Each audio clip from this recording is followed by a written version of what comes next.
During class, many times teachers feel the need to confront students, especially in situations like testing or class assignments when absolute scrutiny is required. The scene with Ty and I will include the fact that I've caught him cheating on a test and how we get into a confrontation with each other.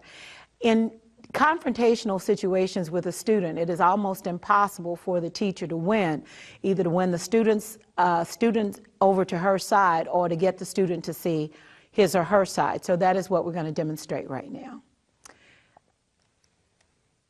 Excuse me, Mr. Brown, I believe I told you when we started the test that I wanted to see no, look at me when I'm talking to you, that I wanted to see no cell phones. Is that a cell phone?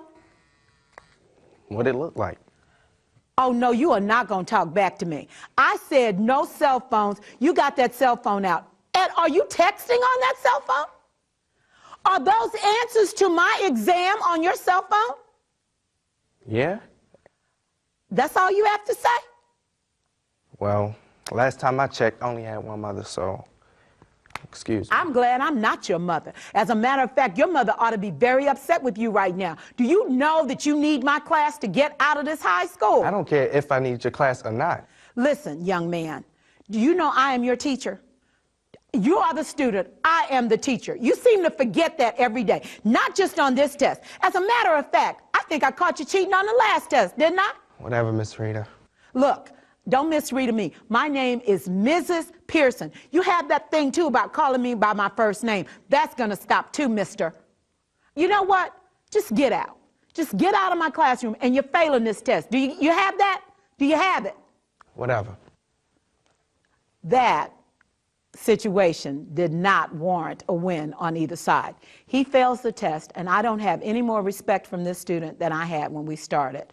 We're going to try it this time with me trying a different approach, one where we end up with a win-win situation rather than being on opposing sides. Mr. Brown, you have a cell phone in my class, and this is not the first time I've asked you not to have a cell phone. And I believe you're texting answers. You're cheating. And I can't tell you how disappointed I am. What do you have to say? I'm sorry. Is that going to get it? It won't happen again. Listen, this is an honors English course. You know that. I believe you have applications into some very good schools. And you're cheating. And cheating cannot be tolerated. Now, here are your options, Mr. Brown. You can either take the F on this exam, because that's exactly what you're going to receive, or you can choose to take the exam over, and this one will be much more difficult than the one you're taking now. So, what's your choice here? Hurry up, I don't have all day. I am so disappointed. I can't tell you how hurt I am. This test is hard. I realize that. I realize it's some very difficult information, which is why I had study sessions scheduled for the last 2 weeks. Mr. Brown, you came to one. Now, first of all, tell me, are you or are you not prepared to take responsibility for your own actions? I am. Which means that you're going to have to take charge of your own success. You need to show up for the study sessions, and you need to be prepared, and you wouldn't have to cheat on my test. So what's your decision? An F on this exam is an automatic, but I'll give you another exam. But this one is going to be twice as difficult, and you're going to take a grade cut. What's your choice? I would like to retake the test, please. You may. The respect between us, Mr. Brown, has to improve. I see your potential as a student. I see you have potential to go on to do whatever you want to do, but I will not keep having these confrontations with you about your cheating.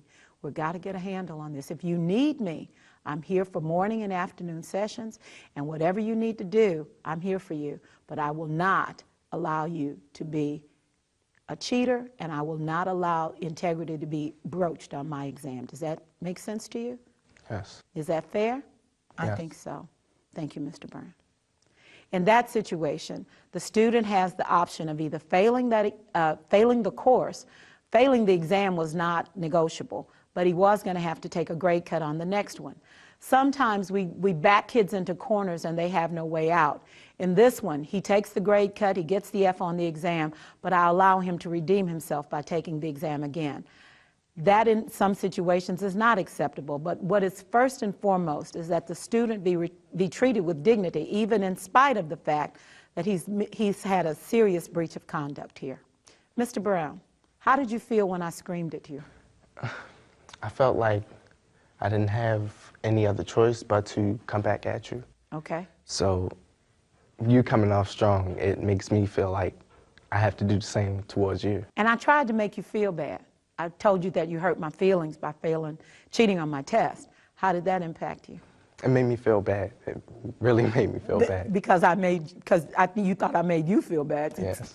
Exactly. If we make each other feel bad, then that means there's a connection there. There's a relationship. If you care about me and you perceive that I care about you, then there's usually a way that we can settle our difference.